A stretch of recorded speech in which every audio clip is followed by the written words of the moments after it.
బాజ్పల్లి మండలం నిజాంపేట్ గ్రామంలో వెలిసిన శ్రీ బ్రహ్మరాంబిక మల్లికార్జున స్వామి ఆలయంలో శివరాత్రి పర్వదిన సందర్భంగా సాయంత్రం ఉపవాస దీక్ష విరమించడానికి అధిక సంఖ్యలో ప్రజలు, మహిళలు, పిల్లలు వచ్చి శివాభిషేకం చేసి శివదీక్ష విరమణ చేయడం జరిగింది. అలాగే శ్రీ బ్రహ్మరాంబిక మల్లికార్జున స్వామి కళ్యాణోత్సవం తదనంతరం లింగోద్భవం, రుద్రాభిషేకం నిర్వహించబడింది. ఆలయ చైర్మన్ నిర్మల చంద్రమౌళి మాట్లాడుతూ ఈ గుడి చాలా ప్రసిద్ధి చెందింది. నిజాంపేటలో గుట్టపై వెలిసిన శ్రీ బ్రహ్మరాంబిక మల్లికార్జున స్వామి మహిమగల స్వామి అని తెలియపరిచారు.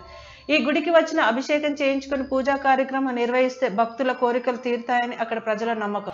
ఆలయానికి చాలా బాగా విరివిగా వచ్చారు. అందరూ భక్తులు కూడా సంతోషంగా సుశాంతులతో అందరూ కూడా పూజా కార్యక్రమాన్ని చాలా విశేషంగా నిర్వర్తించుకుని ఆ స్వామివారి తాలూకా దర్శన భాగ్యాలు కూడా పొంది వాళ్ళు కావున మనకు ఇప్పుడు 5 సంవత్సరాల పాటు మనకి చాలా విరివిగా శ్రీ పరమేశ్వర తాలూకా కరుణాకటాక్షం లభిస్తుంది. ఇక్కడ స్వామివారి తాలూకా అనుగ్రహం అందరూ కూడా పొందుతూ ఉన్నారు. ఆ స్వామివారి తాలూకా మహిమలు కూడా అందరూ పొంది చాలా సంతోషంతో మాకు అన్ని విధాలా కూడా చెప్పుతూ స్వామివారి తాలూకా కృప పొందుతూ ఉన్నారు. కావున స్వామివారి తాలూకా అనుగ్రహం అందరి మీద కూడా ఉంది. ఇది ఇంకా అభివృద్ధి రాను కూడా ప్రతి సంవత్సరం కూడా ప్రతిరోజు కూడా రోజుకి కూడా చాలా అభివృద్ధి పొందుతూ ఉంది. మన ఆలయానికి అయినటువంటి ధర్మకర్త గారు శ్రీ చంద్రమౌళి గారు, నిర్మలా దంపతులు వాళ్ళ తాలూకా ఈ ఆలయ ప్రాంగణాన్ని వారు మనం పునరుద్ధరించారు.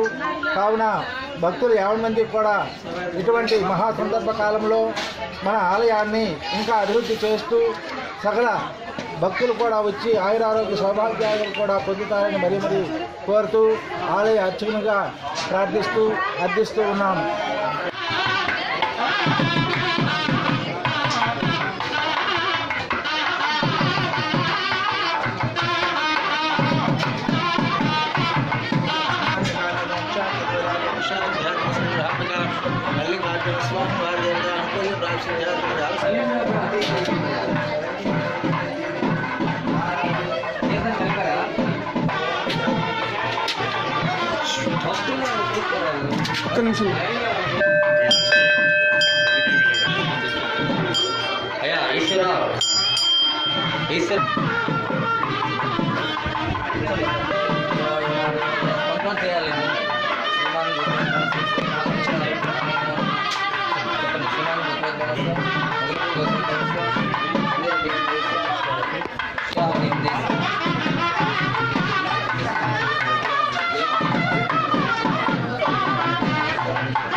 సాక్షిదార్ టీవీ తరపున మొదటగా శివరాత్రి పండుగ శుభాకాంక్షలు మీకు.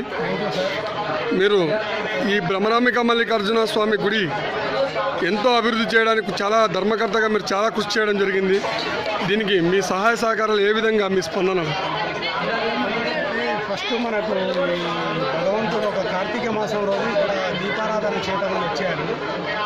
ఆ రోజు భగవంతుడు ఇక్కడ రానివ్వాలి సరే అని అక్కడ నిజాంపేటలో రామాలయం అభివృద్ధి చేస్తున్నప్పుడు అక్కడ శివాలయం పెడదామని వెళ్ళాను. ఇక్కడ రాముని విగ్రహాలు ఇచ్చినాకనే ఇక్కడ శివుని విగ్రహాలు ఇచ్చాడు. శివుని విగ్రహం ఇచ్చాడు. ఆ రాముని దయతోటి ఇక్కడ శివుని ప్రతిష్ఠ చేశారు. రామాలయం కంటే శివాలయ దాత విగ్రహ దాత ఎవరండి? విగ్రహదాత నేనే. విగ్రహదాత నేనే ప్రతిష్ట చేశాను December 20, 2014లో చేసి 1.5 year నేనే పూజ చేసేది రోజు స్వామికి అభిషేకము. తర్వాత ఒక 4 lakhs 5 lakhs సేవ్ చేసుకొని అప్పుడు ఈ గుడి ప్రారంభం చేశాను. ఆ శివభగవానుడు కళలో వచ్చి నాకు ఆయన ఈ గుడి నిర్మాణము చేయమని ఆయన చెప్పాడు. నాకు కళలో వచ్చి ఆయన అన్నప్రసాదం చేశాడు. నాకు చేసి నాకు కూడా శివుని నిత్యము అభిషేకం చేసుకోవాలనే ఒక సంకల్పంతో ఇంకోటి ప్రతి గుడి ఏదో కమర్షియల్గా కాకుండా మన గుడికి వచ్చే భక్తులందరికీ ఇక్కడ టికెట్లు కానీ చందాలు కానీ ఏమీ లేవు. వాళ్ళు భక్తులు ఇష్టాసారంగా ఇవ్వడం తప్ప ఇక్కడ టికెట్లు ఏమీ లేదు. ప్రతి భక్తుడు వచ్చి శివుని వెళ్ళగలరు. ఇగానే ఏమని ఇస్తే తీసుకోవడం తప్ప ఈ గుడి అన్ని గుడిలాగా ప్రతి ఒక్కరు వచ్చి ప్రతిరోజు అభిషేకము చేసుకోవచ్చు. ఇక్కడ ఎలాంటి రుసుములు అవి లేవు. ఈ శివాల్మలు అసలు ఈ గుడి స్టార్ట్ చేసిన తర్వాత నుంచి ఇప్పటి వరకు భక్తులు చాలామందికి సంతానం లేకున్నా సంతానం కలిగింది. చాలామందికి ఎంతోమంది సంతానం కలిగింది. ఎంతోమందికి ఉద్యోగాలు వచ్చాయి, కళ్యాణాలు జరిగాయి. ప్రతి ఒక్కరికి వీడికి వచ్చిన తర్వాత చాలామంది వచ్చి సార్ నాకు ఈ గుడి వల్ల ఇలా జరిగింది. ఇంకోటి ప్రత్యేకత ఏంటంటే ఈ గుడికి వచ్చిన వాళ్ళకు ముగిలిపు వాసన అంటే మంచి సువందన గంధం ఒక వాసన వస్తుంది ఇక్కడ ఈ గుడిలో అడుగు పెట్టేదాడే, ఈ గుడి దగ్గర అడుగు పెట్టేదాడే. మరి ఇంకొకటి విశేషం అంటే ఈ బిల్వపత్రానికి ఎంతో పుణ్యమైన క్షేత్రము. ఇంకోటి తెల్లమద్ది చెట్టు అసలు ఎక్కడ ఇది హైదరాబాద్లో ఎక్కడ ఇంచుమించు 1-2 చోట్ల ఉండొచ్చు ఈ తెల్లమద్ది చెట్టు. ఈ తెల్లమద్ది చెట్టు వచ్చేది శ్రీశైలంలో ఇక్కడో, కానీ తక్కువ చోట్ల వెలిసింది. ఈ గుడి మహత్యం ప్రతి ఒక్కరూ వచ్చి వాళ్ళ ఇష్టానుసారంగా అభిషేకం చేసుకొని శివుని ముందర కూర్చొని పంచామృతంతో అభిషేకం ప్రతి ఒక్కరికి కలగాలని ఆ సంకల్పంతో ఇక్కడ నేను గుడి నిర్మించడం జరిగింది. నా తల్లిదండ్రులు, మా భార్య, పిల్లలు, మరి నా కుటుంబ సభ్యులు, మిత్రులు అందరూ సహకారంతో దినదిన అభివృద్ధి చెందడానికి ఈ గుడి ఎంతో దోహదపడుతుంది. ప్రతి ఒక్కరు భక్తులు ఇలాగే వచ్చి తన కోరికలు తీర్చుకొని వాళ్ళ కష్టసుఖాలు తెలుసుకునేలా ఆ భగవంతుడు అందరి కోరికలు కష్టసుఖాలు నెరవేరుస్తున్నాడు. ప్రతి ఒక్కరూ వచ్చి ఏదో విధంగా స్వామి నీ గుడికి వచ్చినందుకు నాకు ఇలా జరిగింది రకంగా లబ్ధి పొంది వాళ్ళకు శుభముగా ఈశ్వరానుగ్రహం పొందింది కాబట్టి ప్రతి ఒక్కరు వాళ్ళ ఇష్టానుసారంగానే ఇక్కడ పనిచేస్తారు.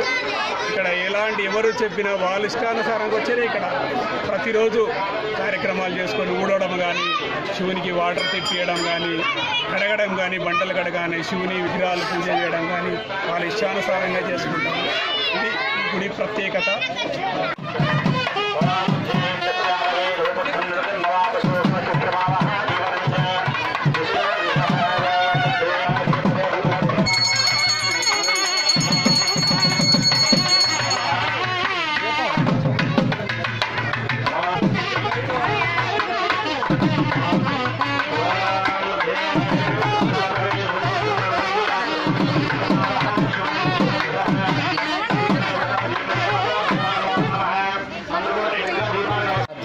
స్వామివారి భక్త మహాశ్రయానికి కూడా ముఖ్య గమనిక. ఈరోజు చాలా విశిష్టమైనటువంటి ముహూర్తం, మహాపుణ్యకాల సమయం. ఈరోజు చాలా విశిష్టమైనటువంటి పర్వదినం మహాశివరాత్రి కావున భక్తులు కూడా చాలామంది కూడా తరలివచ్చారు.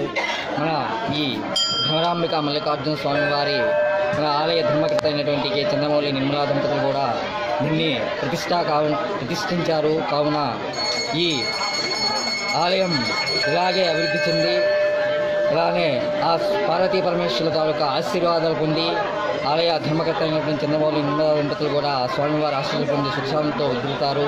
అలానే భక్తులు ఇలాంటి మహోత్తరమైన మహాపుణ్యకాల సమయంలో ప్రతి ఒక్కరు కూడా విచ్చేశారు.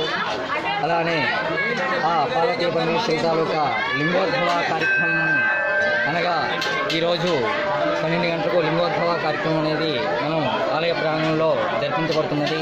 లింగోద్భవ కార్యక్రమం అనగా శివుడు ఆదిదేవుడిగా ఉండేటప్పటి నుండి శివలింగ ఆవిర్భవించినటువంటి రోజు మహాశివరాత్రి రాత్రి 12 గంటలకు ఆవిర్భవించబడ్డాడు. కావున ఈ లింగోద్భవ కార్యక్రమం అనేది మనం జరిపిస్తున్నాం. కాబట్టి ఇలాంటి మహోత్సవ సమయంలో ఇలాంటి మహిమలు ఉన్నటువంటి మహాదైవం, మనకు ఆయురారోగ్యాలు ఇచ్చినటువంటి దైవం మహాశంకరుడు. కాబట్టి ప్రతి ఒక్క భక్తులు 50 మంది కూడా ఇలాగే ప్రతి సంవత్సరం కూడా మరీ తరలి వచ్చి ఆ స్వామివారి దర్శనం చేసుకుని ప్రతి ఒక్కరు కూడా సుఖాంతో వదులుతారని భక్త మహాశులు 50 మందికి కూడా తెలియజేయడం అవుతుంది.